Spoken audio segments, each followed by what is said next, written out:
আপনি আপনার ফেসবুকে অথবা মেসেঞ্জারে সারাদিন অনলাইন থাকবেন, কেউ কিন্তু বুঝতে পারবে না যে আপনি অনলাইনে আছেন এবং আপনি আর কি ফেসবুক বা মেসেঞ্জার চালাচ্ছেন।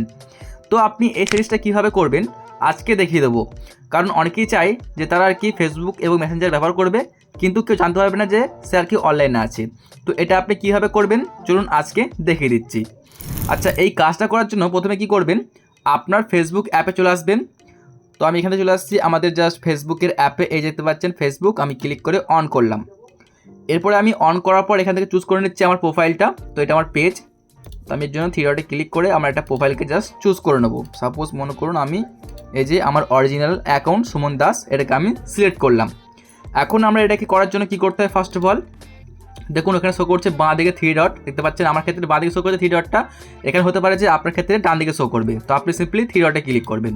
থ্রি ডটে ক্লিক করার পর দেখতে পাচ্ছেন এখানে শো করছে সেটিংস অ্যান্ড প্রাইভেসি, এখানে ক্লিক করবেন।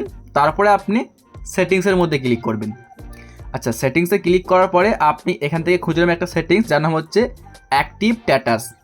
আপনি চলে আসবেন নিচের দিকে স্ক্রল করে পেয়ে যাবেন সেটিংসটা। দেখুন এখানে শো করছে এই যে অ্যাক্টিভ স্ট্যাটাস, জাস্ট আপনাকে এটার মধ্যে ক্লিক করতে হবে। তো আপনি ক্লিক করবেন।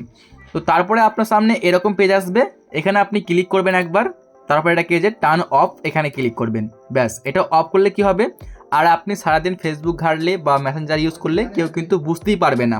এখানে কিন্তু সম্পূর্ণটা লিখেও দিয়েছে যে কীভাবে কী করতে, দেখতে পাচ্ছেন এখানে অন করলে কী হবে অথবা অফ করলে কী হবে।